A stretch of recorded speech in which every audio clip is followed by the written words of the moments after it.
नमस्कार दोस्तों, स्वागत है आपका हमारे इस खास वीडियो में जहां हम संविधान के सबसे महत्वपूर्ण पहलुओं को सरल और रोचक तरीके से समझेंगे। अगर आप किसी भी प्रतियोगी परीक्षा जैसे UP TET, super TET, UPSI, KBS, NBS, Agniveer, CTET, banking, SSC, railway आदि परीक्षाओं की तैयारी कर रहे हैं तो यह वीडियो आपकी परीक्षा की तैयारी के लिए बहुत ही महत्वपूर्ण और उपयोगी होने वाला है, क्योंकि हम यहाँ पर आज आपको कराएंगे 30 महत्वपूर्ण प्रश्नों के साथ उनके उत्तर और समाधान। तो चलिए आज शुरू करते हैं अपनी संविधान की दूसरी सीरीज़ और गहराई से इसमें उतरते हैं और आज का पहला प्रश्न देखते हैं कि क्या है। देखिए, आज का हमारा जो पहला प्रश्न है, भारतीय संविधान को बनाने हेतु भारतीय संविधान सभा के कुल कितने अधिवेशन हुए थे। ठीक है ना। यहाँ पर भारतीय संविधान को बनाने हेतु कुल अधिवेशन जो हुए थे वो 12 हुए थे। कितने हुए थे? 12। ठीक है। यहाँ पर ऑप्शन नंबर जो है वो आपका कितना, कौन सा सही जाएगा? सी। ठीक है ना। देखिए, भारतीय संविधान के निर्माण की संविधान सभा को संविधान बनाने में समय कितना लगा था, तो वो मैं आपको बता दूँ, 2 वर्ष 11 माह 18 दिन। ठीक है। लेकिन यहाँ पर पूछ रहे हैं कि अधिवेशन कितने हुए थे, तो अधिवेशन हुए थे 12। समय कितना लगा था?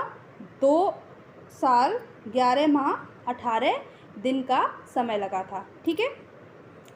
एक चीज़ और इसमें मैं बता देती हूँ आपको कि भारतीय संविधान पर हस्ताक्षर के लिए 12वां अधिवेशन जो हुआ था वो कब हुआ था?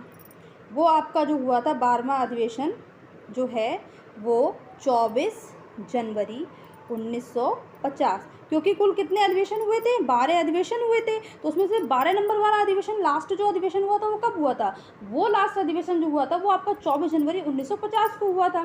ठीक है। और इसके बाद में 26 जनवरी 1950 को आपका संविधान लागू कर दिया गया था 2 दिन के बाद में। ठीक है। तो आपके फर्स्ट क्वेश्चन का आंसर जो होगा वो ऑप्शन नंबर 1 होगा। चलिए दूसरे प्रश्न की तरफ बढ़ते हैं और देखते हैं हमारा दूसरा प्रश्न क्या है। ठीक है।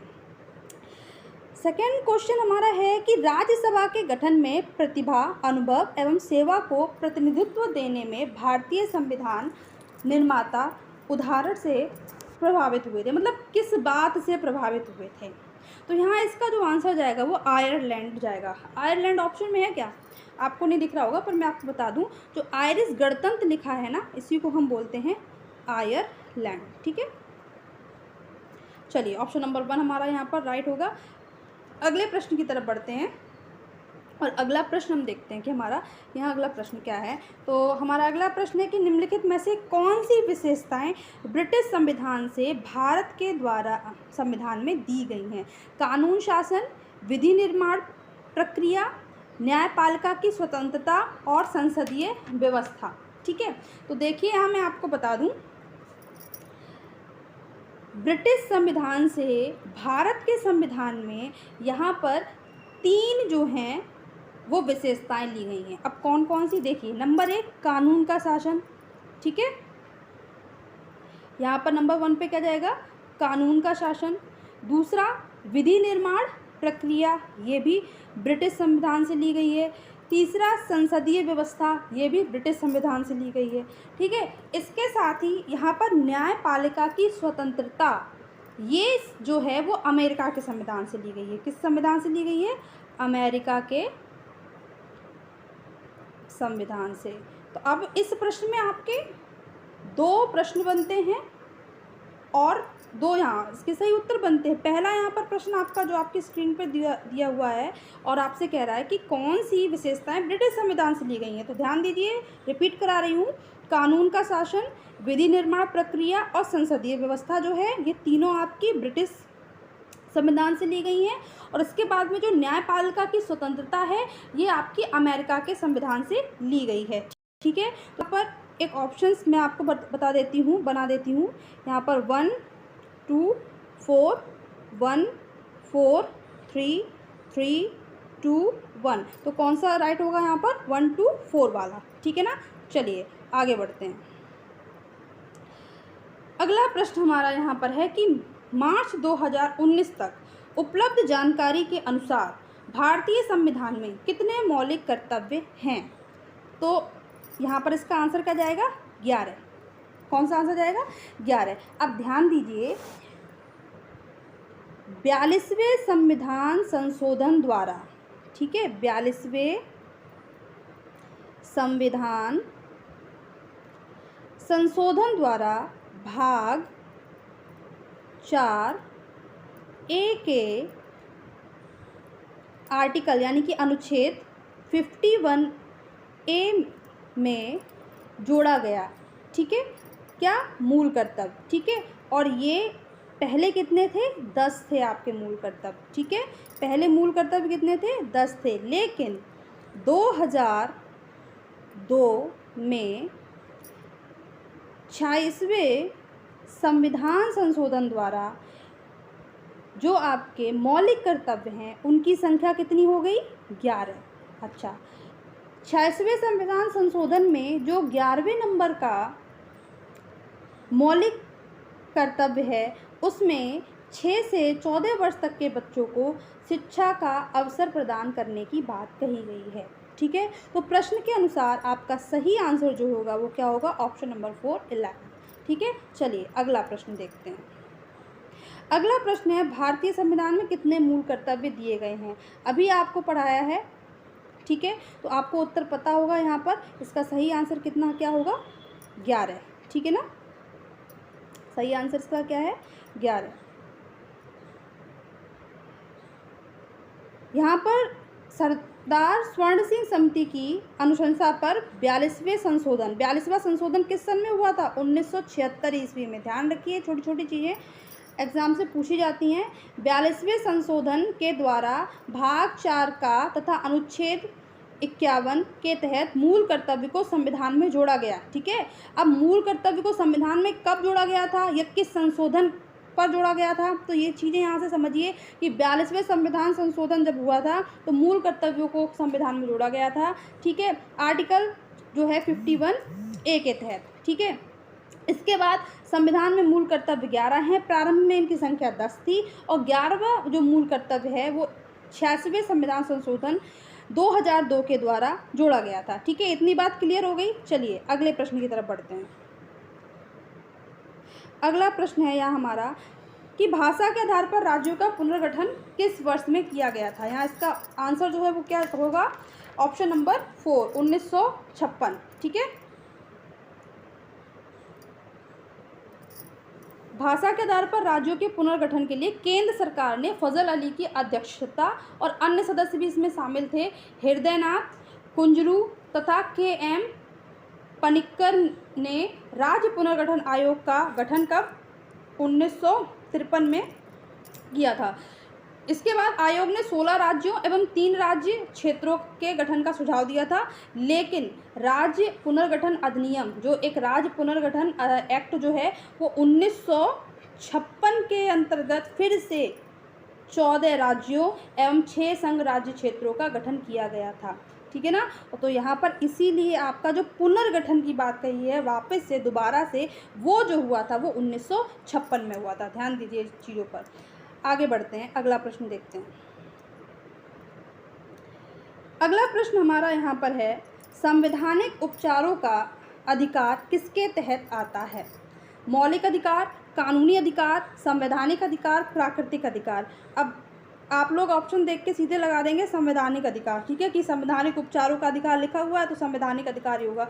नहीं, ये यहाँ पर आपका ऑप्शन जो है वो गलत हो जाएगा। संवैधानिक उपचारों का अधिकार किसके तहत आता है, तो यहाँ पर आपका जो ऑप्शन राइट होगा वो होगा मौलिक अधिकार। संवैधानिक उपचारों का अधिकार मौलिक अधिकार के तहत आता है। इसके अंतर्गत मौलिक अधिकारों को प्रवर्तित कराने का अधिकार किसको है, उच्चतम न्यायालय को। कि अगर मौलिक अधिकार में कोई भी परिवर्तन लाया जा सकता है तो वो किसके द्वारा लाया जा सकता है, उच्चतम न्यायालय यानी कि हाई कोर्ट के द्वारा लाया जा सकता है। मौलिक अधिकारों का उल्लंघन होने पर आर्टिकल 32 के अंतर्गत उच्चतम न्यायालय द्वारा रीट जारी की जा सकती है। ये रीट 5 प्रकार की होती है। पहला यहाँ पर मैं आपको बता दूँ बंदी, दूसरा यहाँ पर होता है प्रत्यक्षीकरण, ठीक है, और पहला है यहाँ पर बंदी प्रत्यक्षीकरण, दूसरा यहाँ पर है परम आदेश, तीसरा आपका आएगा अधिकार पक्ष और फिर यहाँ पर आएगा प्रतिषेध। उत्प्रेषण, ठीक है ना। ये इन 5 तरीकों से जो है वो उसमें चेंजमेंट कर सकते हैं। प्रश्न को बहुत आसान प्रश्न है कि संवैधानिक उपचारों का अधिकार किसके तहत आता है, तो आंसर सीधा सीधा जाएगा यहाँ पर मौलिक अधिकार के तहत जाता है, ठीक है। और अगर इसमें कोई उल्लंघन करता है मौलिक अधिकारों का, तो किस आर्टिकल के तहत उच्चतम न्यायालय द्वारा रीट जारी की जा सकती है, तो वो आपका आर्टिकल है 32, ठीक है ना। बस 2 प्रश्नों को यहाँ से समझ लीजिए आसानी से। आगे बढ़ते हैं, अगला प्रश्न देखते हैं। नेक्स्ट हमारा क्वेश्चन है यहाँ पर कि मौलिक अधिकारों को लागू करने के लिए संविधान ने किससे विशेष उत्तरदायित्व सौंपा है। अभी हमने ये प्रश्न पढ़ा था कि संवैधानिक उपचारों का अधिकार के तहत आता है, तो वो हमने यहाँ पर पढ़ा था कि मौलिक अधिकार, और फिर यहाँ पर हमने आपको एक्सप्लेन करके बताया था कि संवैधानिक उपचारों का अधिकार मौलिक अधिकार के तहत आता है, और इसमें आर्टिकल 32 के तहत उच्चतम न्यायालय जो है वो रीट जारी कर सकता है। फिर दूसरा प्रश्न इससे ही मिलता जुलता हुआ सिमिलर प्रश्न है, जो कि कह रहा है कि मौलिक अधिकार को लागू करने के लिए संविधान ने किसे विशेष उत्तरदायित्व सौंपा है। तो अब आपको इसका आंसर पता ही होगा, ठीक है। उच्चतम न्यायालय, संसद, राष्ट्रपति, राज्य विधानमंडल। आंसर बिल्कुल सही जाएगा आपका उच्चतम न्यायालय, ऑप्शन नंबर ए, ठीक है ना। चलिए अगले प्रश्न की तरफ बढ़ते हैं। अगला प्रश्न हमारा यहाँ पर है कि निम्नलिखित में से किसको संविधान की आत्मा के रूप में माना गया है। यहाँ पर किसी को हो गया है, निम्नलिखित में से किसे होगा, ठीक है ना। किसे संविधान की आत्मा के रूप में माना गया है। राज्य के नीति निर्देशक सिद्धांत, राष्ट्रीय ध्वज, प्रस्तावना, मूल अधिकार। तो इसका सही आंसर आपको बता दिया जाए, यहाँ पर इसका सही आंसर क्या होगा, प्रस्तावना, ठीक है।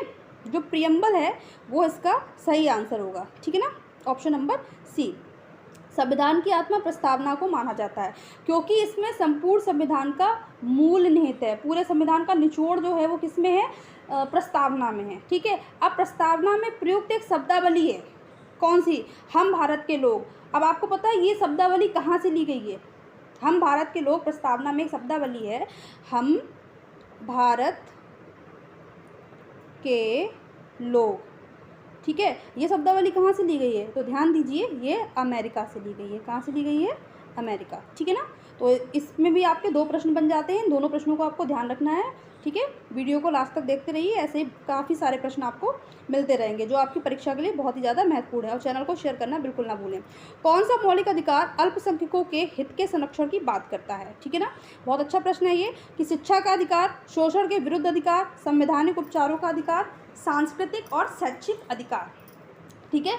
यहाँ पर देखिए सांस्कृतिक और शैक्षिक अधिकार संविधान में अल्पसंख्यकों के अधिकारों और रीति रिवाजों की रक्षा के लिए तैयार किए गए थे। जितने भी सांस्कृतिक और शैक्षिक अधिकार थे वो अल्पसंख्यकों के अधिकारों और उनके रीति रिवाजों की रक्षा के लिए तैयार किए गए थे। तो संविधान के 2 अनुच्छेद कौन कौन सा, एक सांस्कृतिक और शैक्षिक अधिकारों की रक्षा करते हैं। कौन कौन से, देखिए अब वो कौन कौन से आर्टिकल हैं, 2 अनुच्छेद बताएं। तो देखिए पहला आर्टिकल जो यहाँ पर है वो है 29 और दूसरा आर्टिकल जो यहाँ पर है वो है 30। आर्टिकल अनुच्छेद 29 और अनुच्छेद 30 अल्पसंख्यकों के हितों की सुरक्षा कौन करता है, किस आर्टिकल के तहत है, आर्टिकल 29, ठीक है। दूसरा है शैक्षणिक संस्थाओं की स्थापना और प्रशासन करने के लिए अल्पसंख्यकों के अधिकार की रक्षा, वो किस आर्टिकल के तहत है, आर्टिकल 30, ठीक है ना। तो अब यहाँ ऑप्शन पूछ रहे हैं कि मौलिक अधिकार, कौन सा मौलिक अधिकार, तो देखिए मौलिक अधिकार जो है वो सांस्कृतिक और शैक्षिक अधिकार। अब ये दोनों अधिकार किस आर्टिकल में आते हैं वो भी मैंने आपको बता दिया। जो आपका सांस्कृतिक यानी कि रीति रिवाज का जो अधिकार है वो आता है आर्टिकल 29 और जो शैक्षिक अधिकार है वो आता है 30, ठीक है ना। तो यहाँ पर 3 प्रश्न आपको कवर हुए हैं। एक, अल्पसंख्यकों के हितों की रक्षा की बात करने वाला जो अधिकार है वो कौन सा है, वो सांस्कृतिक और शैक्षिक अधिकार है। दूसरा कि सांस्कृतिक जो अधिकार है वो किस आर्टिकल में है, तो वो आर्टिकल 29 में है। तीसरा, शैक्षिक अधिकार जो है वो किस आर्टिकल में है, तो वो आर्टिकल 30 में है, ठीक है। चलिए अगले प्रश्न की तरफ बढ़ते हैं। अगला प्रश्न हमारा यहाँ पर दिया है कि निम्नलिखित में से कौन सी समिति ने मूल कर्तव्यों को संविधान में सम्मिलित करने का सुझाव दिया।